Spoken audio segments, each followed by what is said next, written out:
Hello everyone, I'm Prakhar Pandey. I am Vinit Pandey. I am Shivam Kale. I am Aditya Sinha. I am Manish Kumar. We are from IT First Sem and we together form Team Neal Mohan, a team of great determination named after the current CEO of YouTube, an aspiring leader of Indian origin who is leading the change of future innovation. We are here today to present our communication skill project on AI and mental health. So without further ado, let's dive in. Isn't it amazing how a few words can almost immediately impact the way we see the world around us and change our perspectives? I'd like to talk about one setting in which the words exchanged between two people can not only impact the way we think and how we feel, but they can also relieve suffering and even save lives. I work in the science of mental health care, and I'm so excited to share with you some advances in technology and data science that I think are set to transform our understanding of how current treatments work, but also lay the foundations for a whole new generation of treatments. You know, it's so lovely to have an opportunity to share with you our work. Often when I meet people and mention that I'm focused on clinical depression, their reactions will be something like, "Oh my goodness, is that the time?" And then they make a sharp exit. But I have come to learn that about a third of those people who promptly vanish when I mention the word depression will later come back quietly and discreetly and tell me that their son or their daughter, their husband or their wife has been suffering terribly, and they just want to know what the best options might be. Depression and anxiety are everywhere, mostly invisible to us. The statistics tells us that there probably isn't a family on the planet that goes unaffected by them. But many people suffer in silence. Now that's partly because these conditions can be difficult to speak about, but it's also because care is very hard to access. Do you know, for example, that in half the countries in the world, there are fewer than 4 mental health workers for every 100,000 people in the population? Imagine the biggest football stadium that you have ever seen, with a single person standing on the center spot, responsible for the control of all those people watching the game. This isn't only a problem in the developing nations. Right here in the United States, in rural areas, it can be practically impossible to access high quality care in a timely way. We need better options because these are serious conditions. Clinical depression that I'll talk about today is more than the experience of sadness that we all have from time to time. A person with clinical depression can feel sad or hopeless all the time, day after day, month after month, year after year. And there can be physical symptoms too. People often feel constantly tired and have disturbances in their sleep and appetite. A person with clinical depression can have every reason in the world to feel happy, but fundamentally lose the ability to experience pleasure and joy.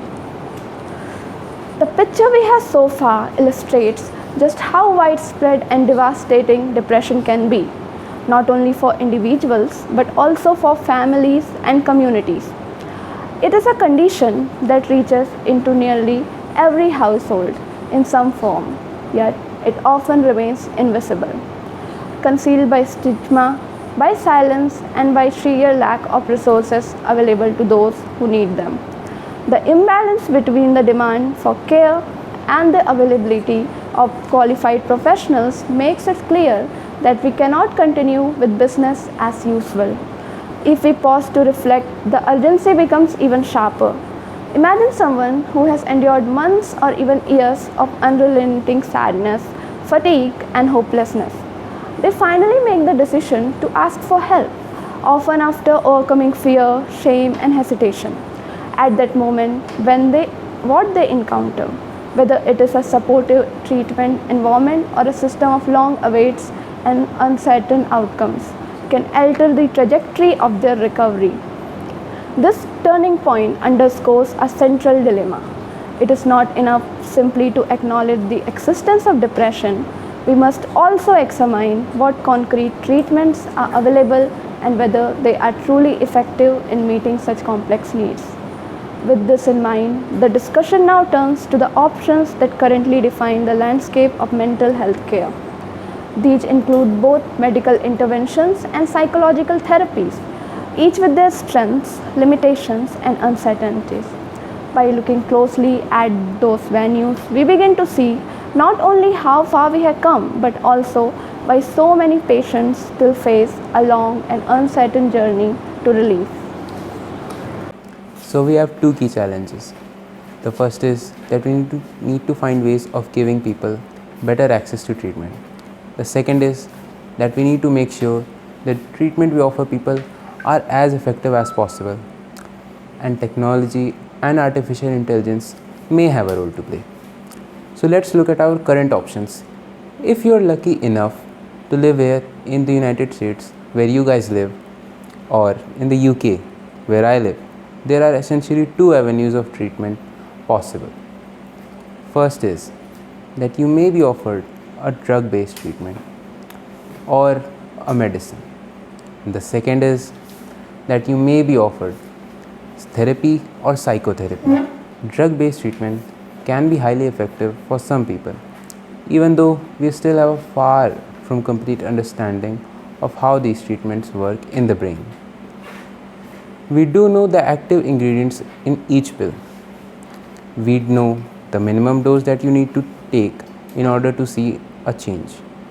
Importantly, we can study the chemistry in each pill, and we know the chemistry will be same in Tuesday's pill as it is in Friday's pill, in Natex's pill as it is in Nashville's pill.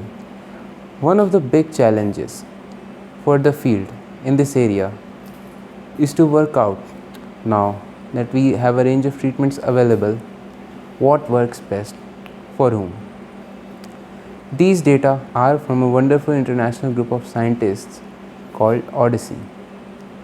Shows the most commonly prescribed antidepressant drug treatments, and the circle shows the proportion of people taking those prescriptions.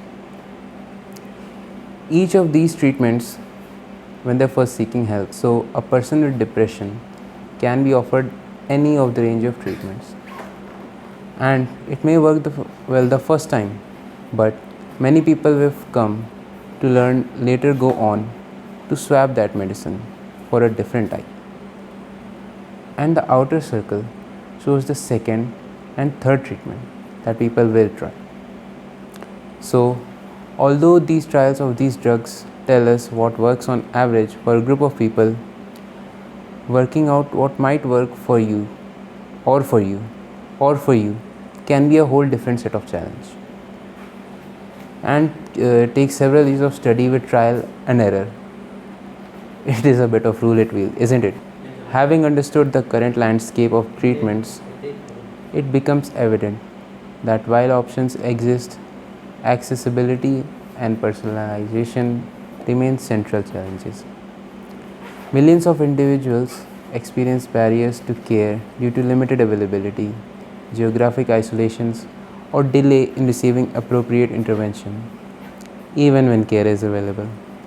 The journey to find treatment that truly benefits a patient can be long and uncertain.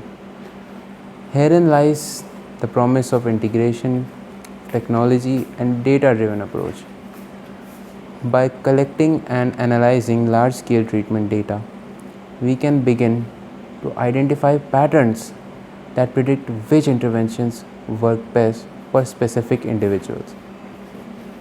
This approach has seen a large scale of success unprecedented ever before. With respect to trial and error, predictive models that improve outcomes and reduce suffering. Moreover, the role of artificial intelligence extends beyond analysis. AI can support clinicians in real time, offering guidance on treatments, adjustment, and highlighting the challenges of the same. This integration of technology ensures that patients receive adequate support from professionals, but also care is increasingly available and tailored to the unique needs of patients. This bridges the gap between scientific undertaking and practical application. In summary, by combining data, analytics, and intelligent technology, we have the opportunity to make more precise, accessible, and effective treatments.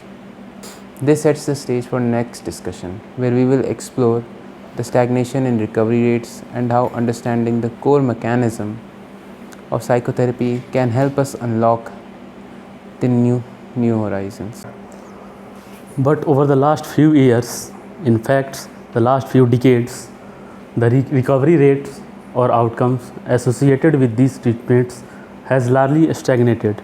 And right now, even in the most advanced mental health system in the world, with the most highly evidence of these treatments, if you end treatments for depression with psychotherapy right now, you have around a 50% chance to recovery during the course of your care. I think we had all probably agreed that if we went to a hospital setting with a broken leg and we were told there is a 50-50 chance of our leg being fixed, that would not somehow seem acceptable to us. And I think we can challenge ourselves to have higher expectation in mental health care. So what is it that is holding us back? Well, one of the key reasons is that we just don't understand enough about the active ingredients or core mechanism of effective psychotherapy in cancer. We know that the core mechanism of treatment is the destruction of cells. In diabetes, we know that the core component or essential ingredients of treatment is the control of blood sugar. But in psychotherapy, the active ingredients or core component remain something a mystery. Therapists will say and do all sorts of different things, but we just don't know which of those things really matter. In cancer and diabetes, it's also much easier to learn what works for whom because we routinely measure the effect of treatment in clinical practice. But unfortunately, with psychotherapy, in the vast majority of settings, we don't measure outcomes. But when we do, it can be a complete game changer. Let me give you some examples of how measurement and data may hold the key to progress. For the last 10 years in the UK, in England, anybody entering treatment for depression with psychotherapy has been asked to record the frequency of all the symptoms that they experiencing. They use questionnaire based rating scale that can be charted like this. If you experience all the main symptoms of depression every day, your chart would look full like this. It's full of symptoms.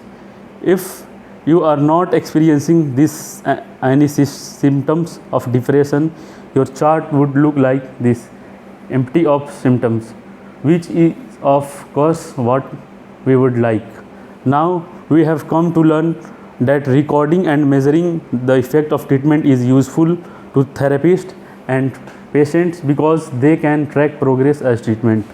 We can also look at all the data together carefully and purposefully to make new discoveries. What this reveals is that careful observation and measurement are not mere formalities. They are powerful tools that allow us to uncover the real drivers of effective care. When data are collected consistently, analyzed thoroughly, and used to provide feedback, they illuminate patterns that were previously invisible. Therapists can understand which techniques are truly making a difference and which may need adjustment. Patients can track their own progress and gain a clearer sense of hope and agency. This dual impact on both provider and patients is critical to improving outcomes across the board. Beyond the clinical impact, measurement enables innovation, aggregating and analyzing thousands or even millions of treatments sessions open doors to research insights that can fundamentally change our approach. It allows us to move from institution-based methods to evidence-driven strategies where interventions can be refined, optimized and personalized with confidence. We have learned, for example, that although everybody is experiencing depression is slightly different, there seem to be some common types or subtypes. One very large group of patients experienced depression primarily as changes in the way that they see themselves and the world around them. They might feel constantly worthless or that life is hopeless. Another large group of patients experiencing depression quite differently. Their experience is dominated by feeling constantly tired, having disturbed sleep and appetite, and other psychological symptoms. We are really excited about this because we think that tailoring treatment in a way that recognizes these differences may lead to a significant better outcomes for patients. Depression may not even be one condition at all. And like in cancer, the era of one size fits all treatment for depression may just need to come to an end. So better matchmaking between a patient and a particular form of treatment may take us forward. But how could we put the psychotherapy itself under the microscope just like we might a cancer treatment? To find these active ingredients, well, since the advent of advanced computational techniques often referred to as artificial intelligence, we have for the first time been able to forensically analyze the actual content of therapy, even down to the level of individual words used by the therapist. You can think of how Google Translate works. Google's AI-based system has been able to read text in one language and automatically decode that same message into a different language. Say English to French. I just wish the technology existed when I was learning French at school. We use the same technology. It's called deep neural networks to take the language that's expressed in therapy and to translate that into a simple therapy. Barcode or fingerprint that we can analyze readily. What you can see here in this line is a 1-hour session of therapy between a therapist and a patient. And the colors signify different types of dialogue that are occurring moment by moment. Though the session is interrupted by the artificial intelligence, at the beginning of the session, the computer detects our greeting. The therapist says hello. Then for a few minutes after that, in these green elements, the computer is detecting chit-chat or simple non-therapeutic language. If it were like Boston, it might be about the traffic.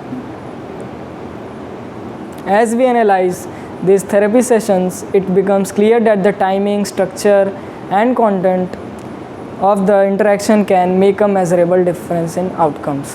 The early minutes of a session, the way the therapist introduce topics, and the manner in which they provide structure are not merely formally. They are critical elements that influence patient engagement, understanding, and ultimately recovery.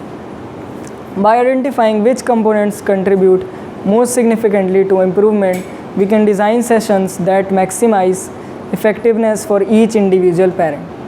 This is where the integration of artificial intelligence becomes transformative.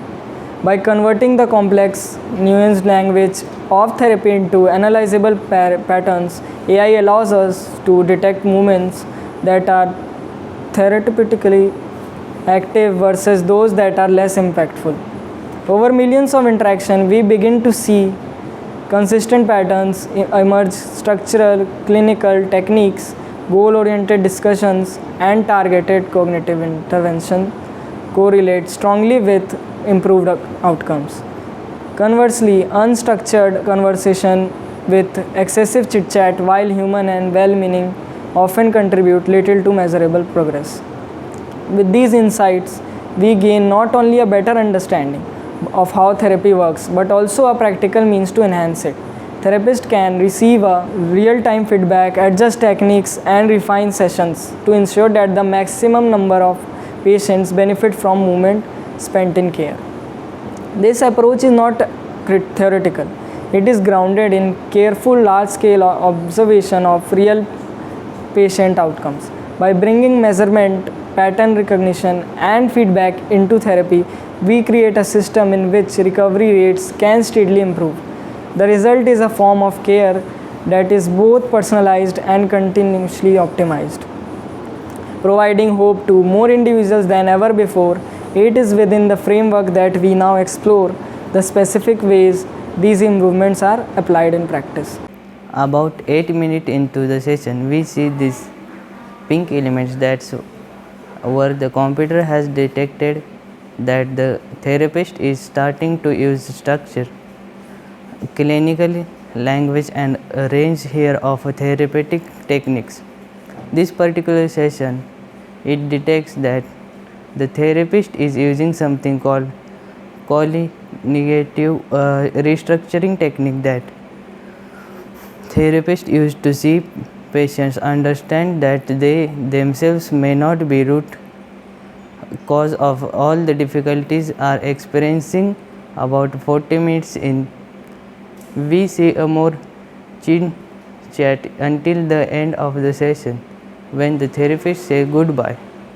After each session, the patients report the frequency of symptoms using those questionnaire based rating scales and enable us to study the relation between exactly what's happening in the therapy session with a subsequent improvement in symptoms. We have now studied over 20 million therapy languages, events, and we're starting to see some really important patterns. A simple example is that we have found at least 4 forms of therapy that affects care seems to surprising business-like. The therapeutic set an agenda for every session. They have goals for the time that they spend with the patients. They review homework tasks that they have agreed with the patient. They use an ordinance of this pink structure technique and we don't see much chit chat at all. Now I have chosen a good therapy session to show that you hear, but more often than we could like. It does not look like that here. Another therapy session, perhaps we can see the difference. This session is a full chit chat where very little actually therapeutic content happening. There aren't really any active integrants in these pills. So we are using this technology now to provide immediate feedback to clinics so that they can reflect on their practice and give them pointer as to how they are improving their care. In data-driven approach like this that are enable us to really take the flight to depression. We run one of the largest psychotherapy service in the UK, and over the last few years using these data-driven approaches, our outcomes are recurring rate having finally started to improve year after year. This we see that the proportion of a patient who make that full recovery during the course of the care has been improving. What this means is that every 100,000 people completing treatments, another 8 to 10,000 people will get well, otherwise might not have. The progress we have seen in the therapy outcomes over recent years demonstrating that careful measurement and data-driven intervention can truly make a difference. Yet even a recovery rate improving, a broad vision emerges, one that moves beyond incremental gain and begins to change the limitations imposed by the geography, resource that the tradition delivery method. If the structured measure approach within individual therapy session can enhance effectiveness, that the next logical step is asked how this principle might be scaled and extend to reach everyone in need, regardless of circumstance. This raises an excited and profound question: how can we take the insights gleaned from millions of therapy languages events and use them not only to improve human clinicians' practice but also to extend the reach of effective treatment to places? We are finally moving beyond the stagnation of the last 3 decades in mental health care, and the difference this makes for individual patients is profound. Imagine a person who has tried multiple treatments over years without success, feeling hopeless and frustrated. For such an individual, even a small breakthrough can transform their lives entirely. One patient shared, "My therapist took me on after I had been unsuccessful over the years and when I had been struggling for 2 years. His words made my mind let go of unhelpful ideas. He even made himself available around my schedule and even at 10 p.m. Moments like this remind us that mental health care is not just about clinical techniques, it is also about human connection, trust, and responsiveness to individual needs.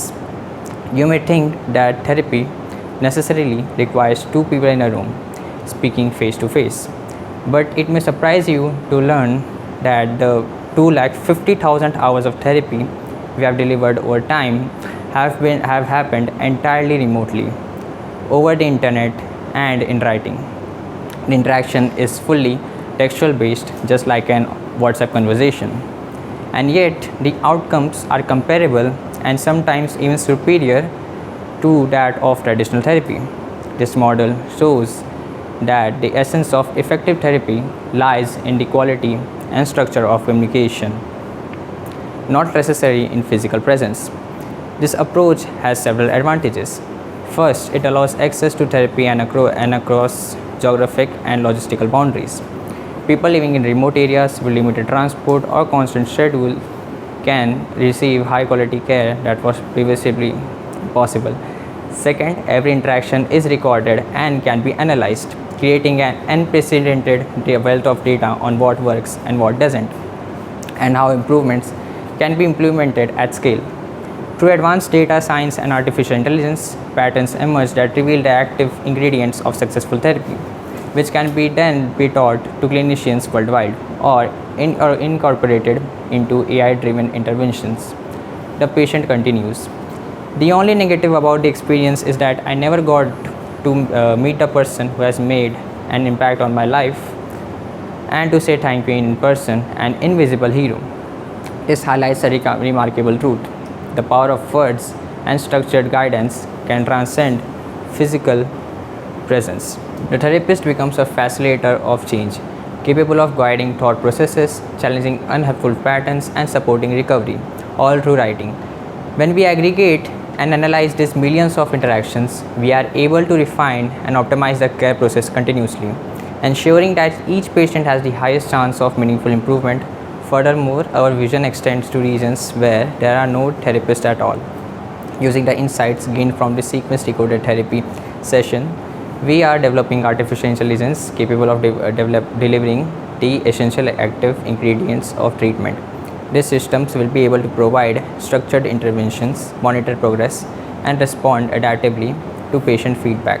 Voice-based computing, chat-based therapy platforms, and intelligent digital assistants are all developed to provide scalable, evidence-based care. This is not science fiction. These technologies are being built now and will soon enter clinical trials, expanding the reach of effective treatment to population previously beyond the scope of traditional therapy. We live in a world where no one is held back by mental illness, a world in which anyone who takes the brave step to seek help will find support available, regardless of location, time, or financial resources. A world in which treatment works reliably and efficiently, first time and every time. By harnessing the power of data, artificial intelligence, and carefully designed interventions, this vision is no longer a distant dream. It is within reach. Ultimately, this is a new era in mental health care, one where human compassion, structured evidence-based method, and technology converge to remove barrier, improve recovery rates, and transform lives.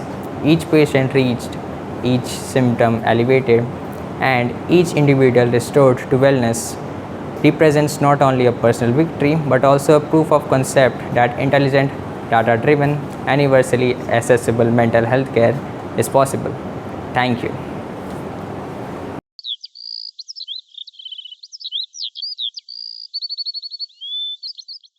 The topic of our video is Artificial Intelligence Meets Mental Health Therapy. It focuses on how AI is being used to support mental well-being and emotional health.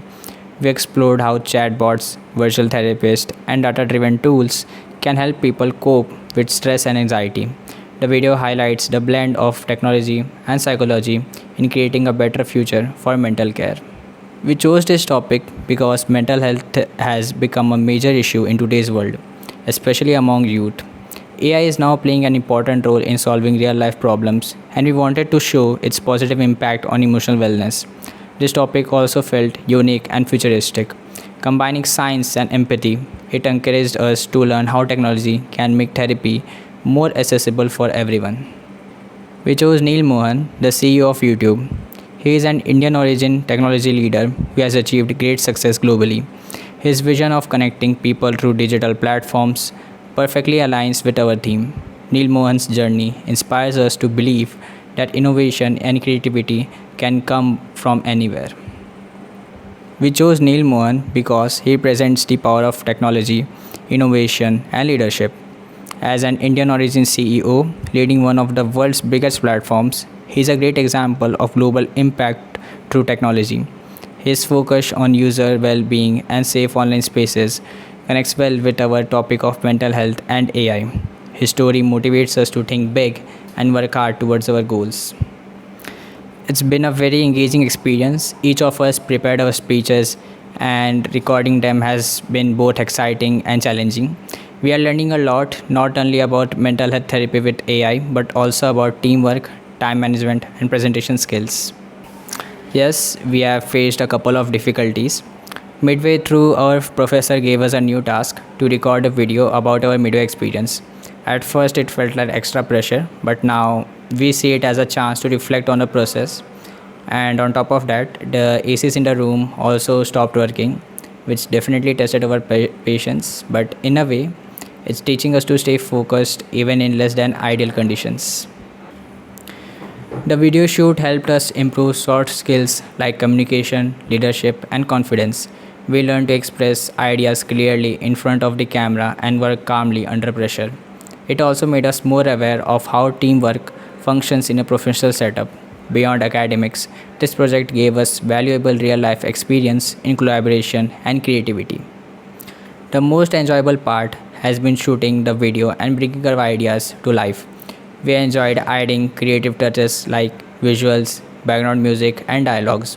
Working together, laughing during retakes, and solving problems as a team made it memorable. It felt great to see our combined effort turn into something meaningful. I learned that every teammate has unique strengths and perspectives that add value to the group. Teamwork taught me patience, cooperation, and how to appreciate others' ideas. I also learned how to adapt when plans change and to trust each member's ability. Overall, it made me realize how collaboration leads to better outcomes than individual effort. During this project, I discovered my ability to prepare script and research effectively. I also improved my creativity and confidence while presenting ideas. Time management and decision making skills became stronger through this process. This experience showed me how to combine logic and creativity while working in a team. This project helped us understand the importance of communication and coordination in a group. We learned to divide tasks according to each person's strengths and manage time efficiently. Whenever differences arose, We discussed and solved them respectfully. It truly helped us grow as a more united and understanding team. My role was mainly in writing the script and collecting information. I learned how to structure ideas clearly and balance creativity with accuracy. Working closely with my teammates taught me how to listen actively and adjust where needed. This experience helped me realize the importance of teamwork, planning, and shared responsibility.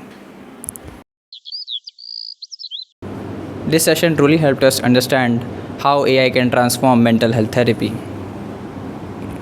The insights we gain today will guide us in thinking about innovative healthcare solutions. Learning about different approaches in therapy was both inspiring and eye opening. We now better understand how technology can support emotional well being. Such experience was invaluable for us as students preparing for the future. With gratefulness, we conclude by thanking Dr. Anup Kumar Tiwari sir for this enriching experience. Thank you.